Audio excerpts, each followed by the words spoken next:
Bonjour les amis, un Québécois aux Philippines, Yves. Je vois beaucoup de vidéos qui vantent les mérites de marier une Filipina ou de vivre ici en solo aux Philippines. Je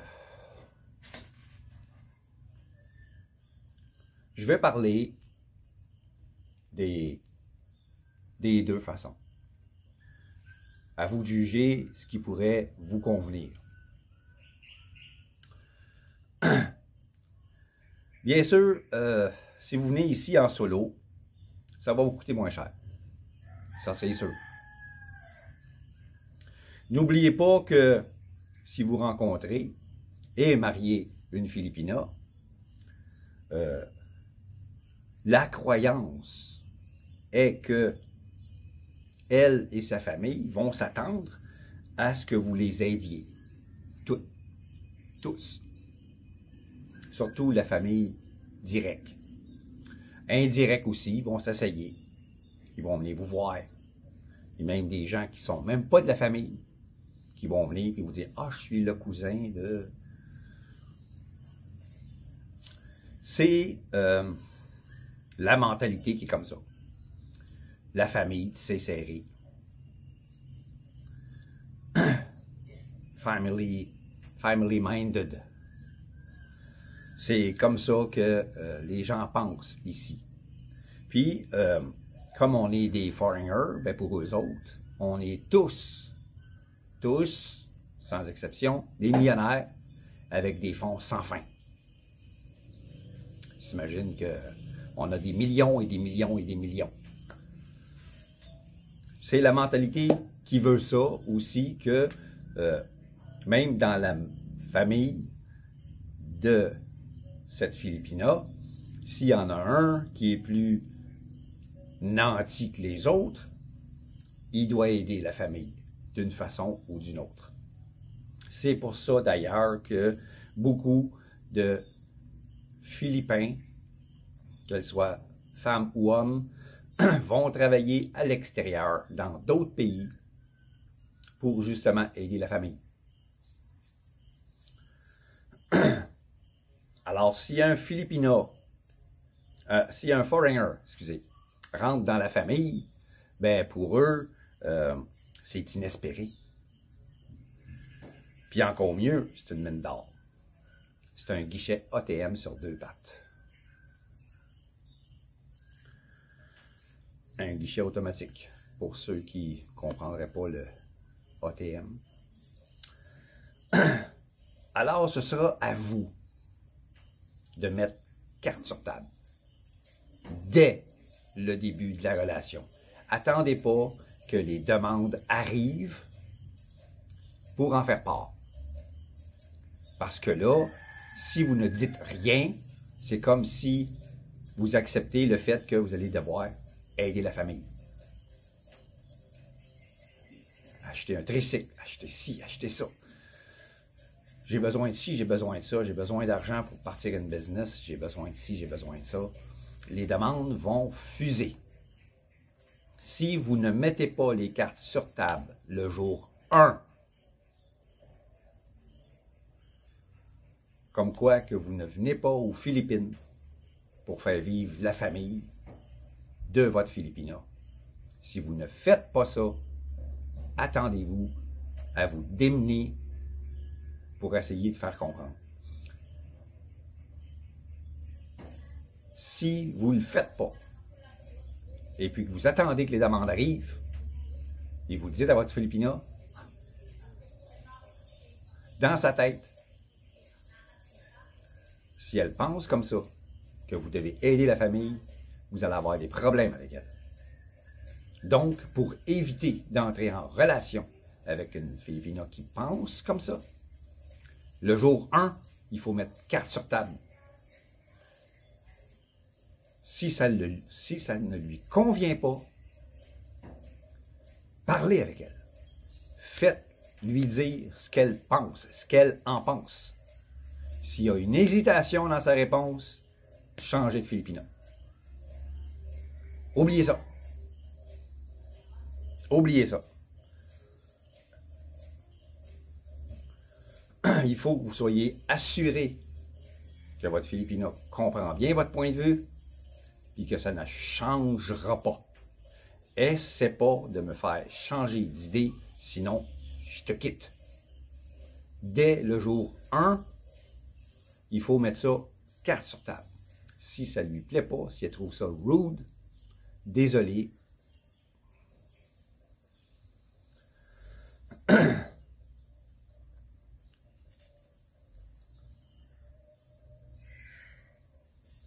Par contre, si vous venez dans l'idée de vivre ici en solo, eh bien, vous en aurez plus pour votre argent. Mais attention aux excès. En venant ici en solo, vous allez devoir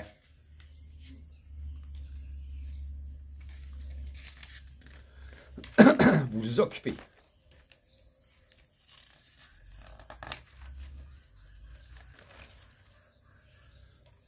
Parce que là, il n'y aura pas une Filipina pour combler vos heures, pour combler votre temps, faire des sorties, etc., aller au restaurant. Donc, vous devrez meubler votre temps. Vous devrez vous occuper. Il faut avoir un plan, un but, être actif. Il faut bouger. Rester à la maison, à l'air climatisé, devant la télé ou votre téléphone, c'est une très mauvaise idée. Parce que plus vous allez rester seul à la maison, constamment, plus vous allez vous sentir isolé et vous vous ennuierez et vous risquez de tomber dans les paradis artificiels. L'alcool. Surtout l'alcool. La drogue est plus dure à trouver ici. Parce que illégal. Carrément illégal. Mais l'alcool est très abordable, donc c'est facile de tomber. Prendre une petite bière le soir, regarder la télé, une petite bière, deux petites bières. Ah, je vois du monde boire du gin. On boit du gin. Vous acceptez les invitations à boire. Puis là, ben, vous vous retrouvez à devoir payer l'alcool. Hein? Foreigner, il est millionnaire. Il va payer à la traite. Puis l'argent, ben, et votre retraite, vous allez la mettre en danger. Sortez. Allez visiter des endroits. Même si c'est se promener au bord de l'océan. Il y a de très beaux endroits à visiter.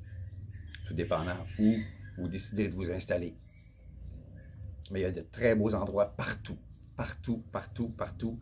Il y a des trésors cachés qui ne sont pas vantés par les agences de voyage. J'ai vu ici, dans Mindoro oriental, des trésors cachés.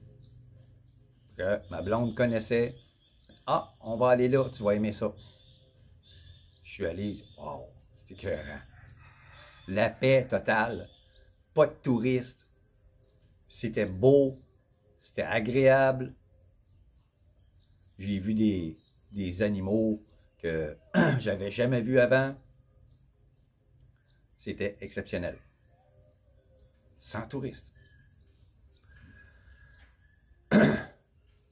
Il faut sortir. Il faut garder la forme. Faites du sport, de la marche, des exercices adaptés à votre âge pour garder la forme. Si vous voulez vivre une belle retraite aux Philippines, il faut bouger. Si vous restez enfermé, vous allez payer pour. Vous allez payer pour, c'est sûr et certain. Soit que vous allez tomber en dépression, soit vous allez tomber dans l'alcoolisme, ou vous allez avoir le mal du pays et vous allez partir. Alors, que vous choisissiez un ou l'autre, vous aurez une adaptation à faire. Ça, c'est sûr et certain. La mentalité ici est complètement différente de ce que vous connaissez. si vous avez le plan d'arriver ici, puis d'acheter une terre, puis de vous bâtir une maison, puis vous ne pouvez pas faire ça. Il va falloir soit louer, si vous voulez absolument posséder, soit louer une maison, acheter un condo, mais vous n'aurez pas une terre à votre nom. Il y en a qui disent « Ah, tu peux faire une telle affaire, telle affaire. » C'est un paquet de paperasse. Je le sais, ça fait 2 ans que je suis ici. Puis juste pour avoir mon visa de permanence, c'est compliqué. Ça met la patience à l'épreuve. C'est long, c'est compliqué. Ça prend beaucoup de requirements, comme ils disent ici. Il faut montrer patte blanche tout le temps. Même quand il arrive quelque chose de dramatique, vous êtes soupçonné que c'est pas vrai, c'est faux, ce que vous dites. Il faut donner des preuves. On est scruté à la loupe.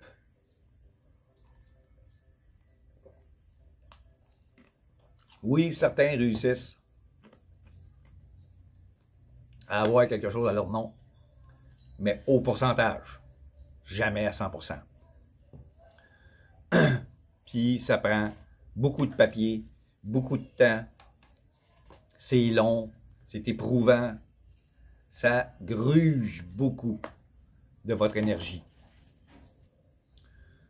Moi, je ne me suis pas compliqué la vie. Oui, j'ai acheté. Oui, j'ai bâti. Mais j'ai tout mis au nom de ma blonde. Elle ne me quittera pas.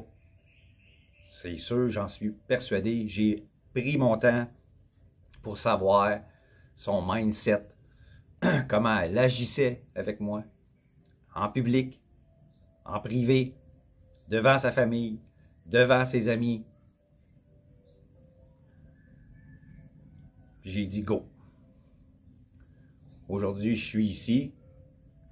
J'ai une petite pension de mes rentes du Québec de 400$ par mois. Quand il y en a qui disent que ça leur prend 1500 US pour vivre ici, moi j'ai 400$ par mois. Je paye les factures, j'achète de la bouffe, puis le reste du mois, c'est ma blonde qui fournit. Elle travaille. Elle veut pas que je m'en aille. C'est pas l'argent, j'en ai pas. La terre est à son nom déjà. Elle pourrait me crisser dehors, puis vendre tout, puis avoir de l'argent. Non, non, non, non. Je veux pas que tu t'en ailles. Je veux pas que tu t'en ailles. Je veux que tu restes ici. Puis je vais travailler pour ça. Je vais travailler, puis on va partir des business à la maison, une en arrière de l'autre. Des cochons, des poules à chair, des poules pour les œufs. On va planter des arbres pour avoir plus de revenus. On va planter des bananiers, on va planter des papayers, on va planter des cocotiers dans le fond. C'est déjà fait, ça, les cocotiers. Les bananiers, ça s'en vient. Le mois prochain, on plante des bananiers, des nouveaux, des plus payants, des lacatanes. Le mois prochain. J'ai déjà des papayes de planter en bas, j'en ai ici en haut, puis j'ai des bananes qui produisent. J'ai encore un autre fleur qui vient de sortir, j'ai remarqué ça hier. Donc, ça produit. L'argent rentre tranquillement. L'argent va continuer à rentrer avec un cochon. On va en faire d'autres, etc., etc. Donc, si vous voulez des problèmes, essayez d'avoir quelque chose à votre nom. Renseignez-vous. Moi, j'ai même pas essayé de me renseigner. J'ai vu des vidéos de gars que, ah oui, on peut posséder une partie de la terre, 40%, puis etc., en faisant en créant une corporation, que mon nom est dedans, avec le nom de ma femme. C'est long et pénible. C'est long et pénible. Si vous voulez le faire, c'est vous autres. Si vous voulez gaspiller 2, 3, 4 ans de votre retraite à faire ça, pour juste avoir votre nom à 40%, posséder quelque chose à 40%, au bout du compte, quand vous allez mourir, il va arriver quoi avec ce 40%-là? Je ne sais même pas si vous avez le droit de le léguer à votre famille à l'étranger. Ça, je ne sais pas.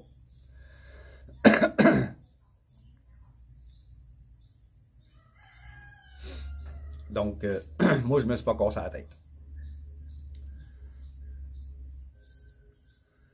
Comme je disais, vous allez avoir une adaptation à faire. Un changement de mentalité.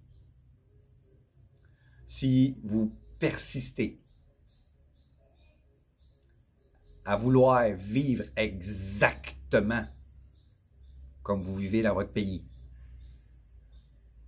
avoir votre baguette tous les matins, votre café au lait, puis votre déjeuner typiquement de votre pays, que ce soit des œufs et du bacon pour le Québec, un gros bol de café au lait avec une baguette pour les Français, etc. C'est peut-être des clichés, là, mais si vous voulez vivre exactement comme vous vivez dans votre pays, puis vous arrivez ici, puis vous vous plaignez de la chaleur, puis vous mettez un air climatisé dans chaque pièce, ça va vous coûter une fortune en électricité. Excusez. Ça va vous éloigner de la réalité de ce qu'est les Philippines. Oui, il fait chaud. Oui, parfois, c'est très humide. En ce moment, il est même pas 10 heures le matin. Il est 9 heures quelque chose. Il fait 29 degrés avec un facteur humidex de 38. J'ai un t-shirt juste pour la vidéo. Ça me tente de l'enlever. Il me colle sur le corps. Pourtant, c'est en coton. Mais il me colle sur le corps. C'est agaçant. Je préfère être en bédaine à la journée longue dehors.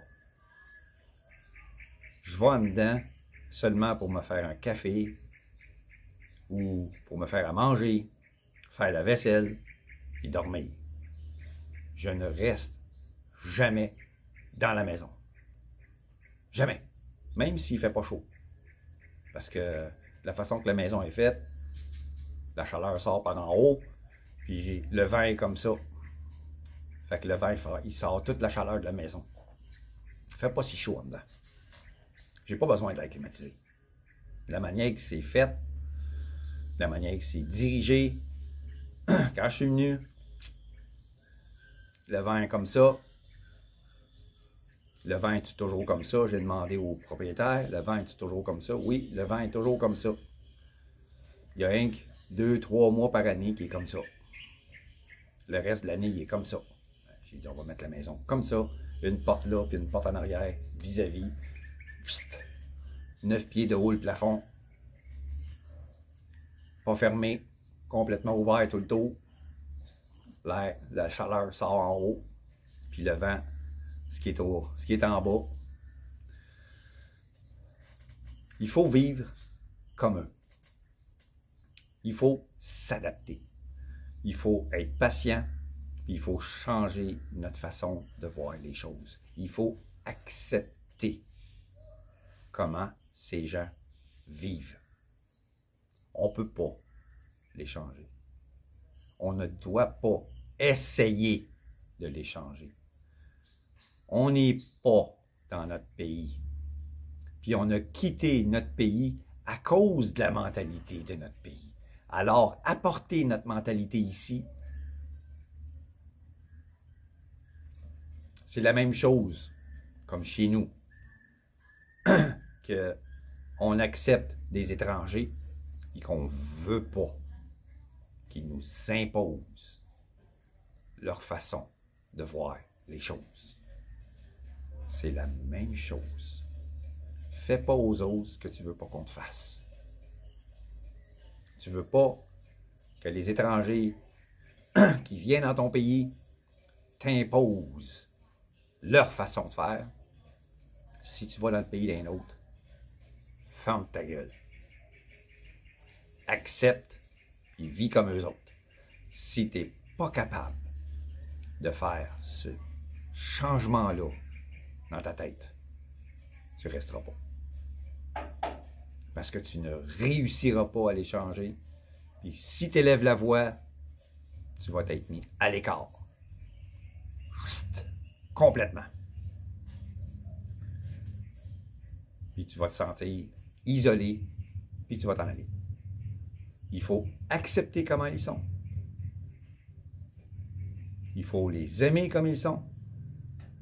Puis en retour, tu vas avoir de l'amour.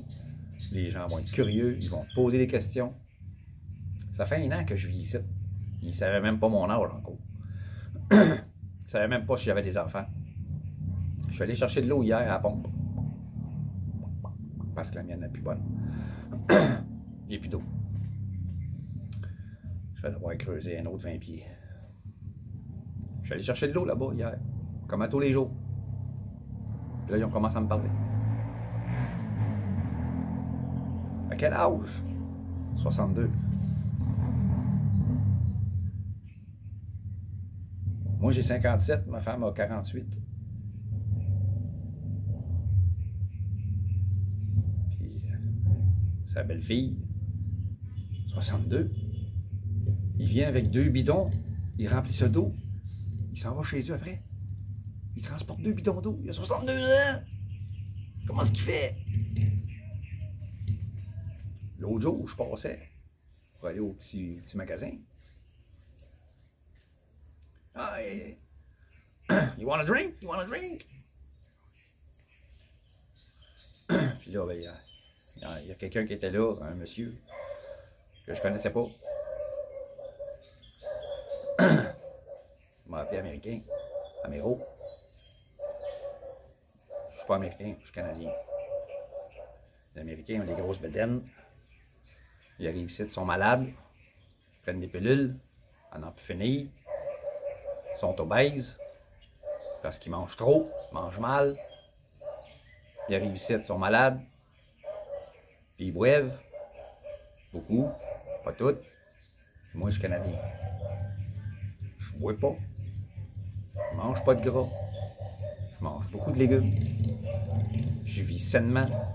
Le seul problème que j'ai, c'est la cigarette. Je regarde mon ventre, il n'y a pas de ventre. Ça, c'est les Canadiens. Les Américains, partout où tu vas, tu vois des Américains partout, ils ont toute une grosse bedaine. Ou une bedaine. Parce qu'ils boivent. Ils mangent trop. Ils ne veulent pas s'adapter. Ils mangent à l'américaine. Ils veulent absolument vivre comme ils vivent dans leur pays. 80% des Américains s'en vont. Ils s'en retournent. En moins de 2 ans. J'ai vu des vidéos encore récemment. Pourquoi les foreigners s'en vont des Philippines? C'est un foreigner américain qui fait une vidéo là-dessus. Mais il ne parle que des Américains. C'est toujours centré sur eux autres. Hein? Toujours centré sur eux autres. Pourquoi ils s'en vont? Il ne dit pas que c'est parce qu'ils n'ont pas voulu s'adapter, puis ci, puis ça. Ils disent qu'ils finissent par s'ennuyer. Ils font un burn-out. Un burn-out de quoi, tabarnak? Mes adaptations. Ils ne veulent pas s'adapter. Fait qu'ils finissent par se retrouver isolés. Quand tu fous jamais rien, tu sors pas. La seule chose que tu fais, c'est que tu vas prendre ton café au coffee shop. Tu passes ton temps à manger au restaurant au lieu de te faire à manger parce que tu veux manger des affaires à l'américaine. Fait que tu t'en vas dans des villes où il y a beaucoup d'expats américains, puis où est-ce qu'il y a des restaurants type américains qui se sont ouverts. Parfois, c'est des Américains qui les ont ouverts. Puis ils vont manger là. Ils ne veulent pas s'adapter aux gens. Ils ne veulent pas manger la cuisine d'ici. Ils ne veulent pas échanger avec les gens d'ici. Ils sont trop bizarres. Moi, je veux vivre une belle retraite. luxuriante, mais pas chère.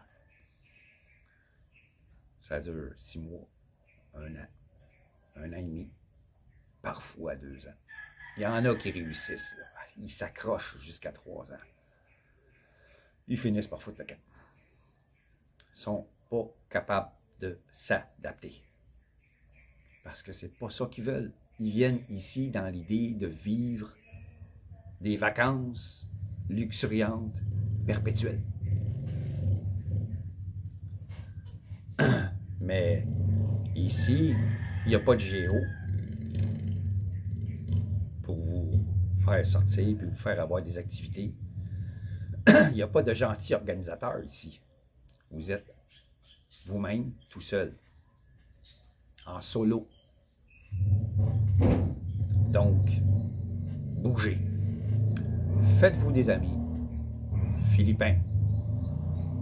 Si vous allez seulement vers les foreigners, qu'ils soient de votre pays ou de d'autres pays que le vôtre, vous allez vous sentir quand même isolé. Moi, j'évite, à quelques exceptions près, les foreigners. Quand j'en vois un qui a une mauvaise attitude, j'en ai un qui vit ici pas loin, je ne l'ai jamais vu encore. Plus jeune que moi, il paraît que c'est une très bonne personne, mais même lui, quand il vient ici, il sort pas. Il fait 6 mois ici, 6 mois en Serbie, dans son pays, parce qu'il travaille. Il travaille encore.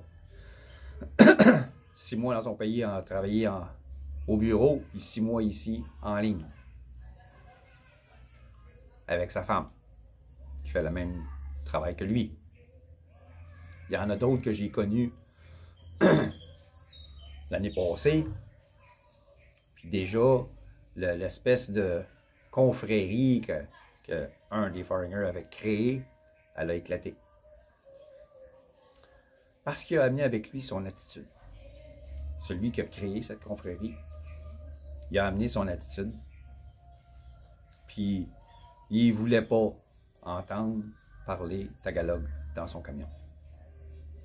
Il l'a dit haut et fort. Il y avait un autre couple avec lui, un foreigner et sa femme. Il ne voulait pas que sa blonde parle avec l'autre femme en tagalog. Parle en anglais. La confrérie a éclaté. Parce que le foreigner n'a pas aimé ça. Il en a parlé à d'autres. Maintenant, il n'y a plus personne qui se parle. Moi, je parle aux deux. Moi, j'ai rien contre eux autres. Les deux, c'est de très bonnes personnes. Mais il y a cette attitude-là qui n'a pas passé. Un des deux, celui qui n'a pas aimé ça, lui, il s'est adapté. Même si c'est un gars qui aime les gros chars, les muscle cars, les motos, etc. Il y avait une moto chez eux, il y avait un muscle car, il y avait un pick-up. Il est arrivé ici, il s'est acheté une moto. Il s'est acheté un scooter. Un gros scooter, mais il s'est acheté un scooter. Un 155cc. Il s'est adapté.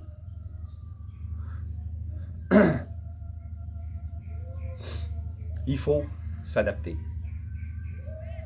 Il faut s'adapter. Puis il faut avoir un plan. Il ne faut pas arriver ici et commencer à flamber votre argent. Il faut avoir un plan. Quoi faire avec cet argent-là si vous en avez un gros moton? C'est quoi votre but? Vous marier, être en solo, etc. Il faut prévoir tout d'avance, puis s'en tenir religieusement. Moi, ce que j'ai choisi, c'est à peu près la même chose que ce que mon frère a choisi. Sortir du système de capitalisme. Lui a choisi d'être itinérant. Il est mort après 10 ans dans la rue. Moi, j'ai choisi l'exil. Et je ne regrette pas. Je suis sorti du système qui me rendait de plus en plus malade. Je le voyais pas.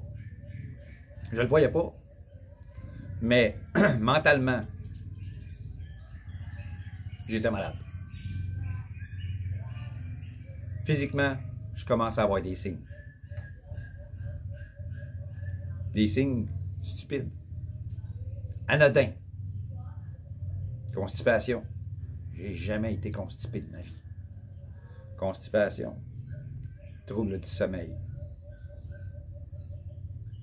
Des spasmes musculaires.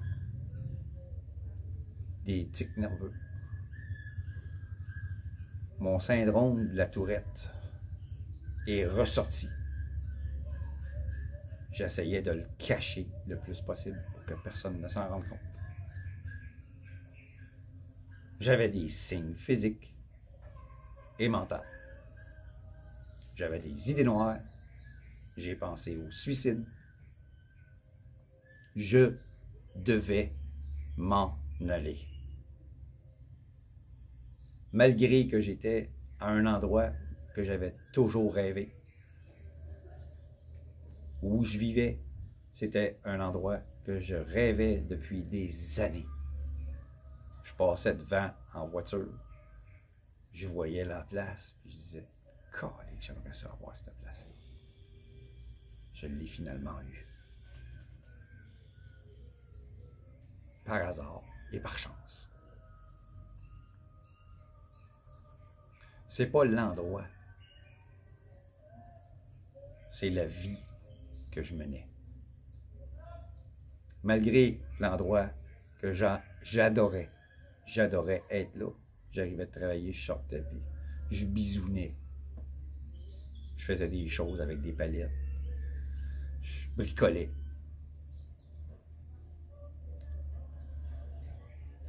C'était pas l'endroit, c'était la vie que je menais. De plus en plus difficile, de plus en plus stressante, anxieuse. Une vie hors de moi. Je n'avais plus le contrôle sur rien. Je n'avais plus le contrôle sur ma destinée. J'étais dans un système programmé pour me faire mourir à petit feu en continuant de payer jusqu'à ma mort.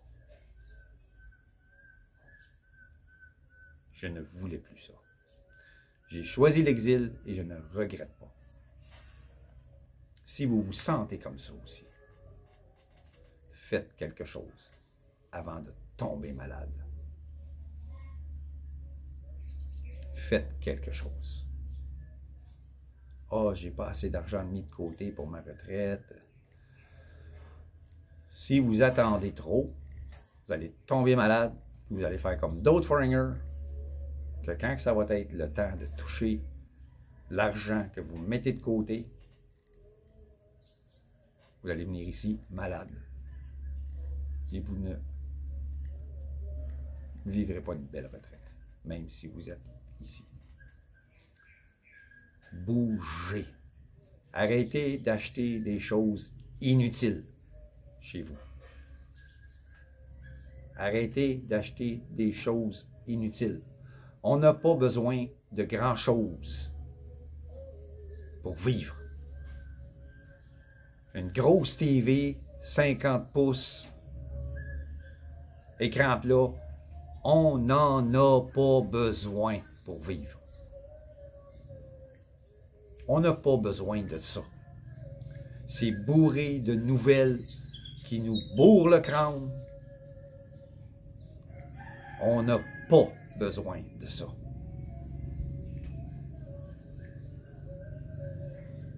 Il y a plein de choses qu'on achète dans notre pays qu'on n'a pas besoin parce qu'on nous dit de l'acheter. Mais on n'en a pas besoin. C'est une patch. C'est une patch qui nous fait croire qu'on va être heureux si on l'achète.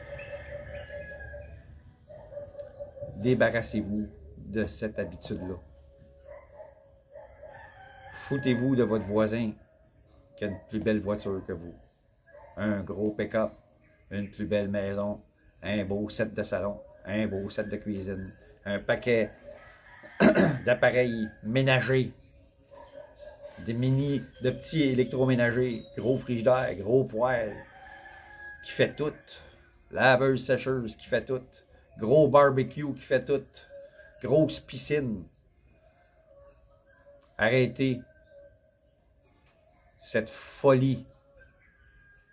Tout cet argent que vous mettez là-dedans, vous n'en profiterez pas vraiment.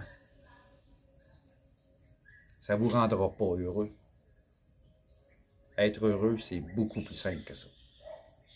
Beaucoup plus simple que ça. L'argent que vous gagnez à la sueur de votre front, mettez-le dans votre retraite. Pas dans des objets quotidiens qui vous rendront jamais heureux. Sur ce, les amis, je vous remercie de me regarder. Si c'est la première fois que le sujet vous intéresse, ma gueule vous intéresse, franc, direct, pas professionnel, abonnez-vous s'il vous plaît. Cliquez la cloche de notification et partagez la vidéo. Oui, parfois j'ai une grande gueule, mais c'est pour votre bien. Je ne déteste personne. Tout le monde a le droit au respect, mais tout le monde a le droit d'entendre la vérité, telle qu'elle est. Franche, directe et avec amour. Portez-vous bien. À la prochaine.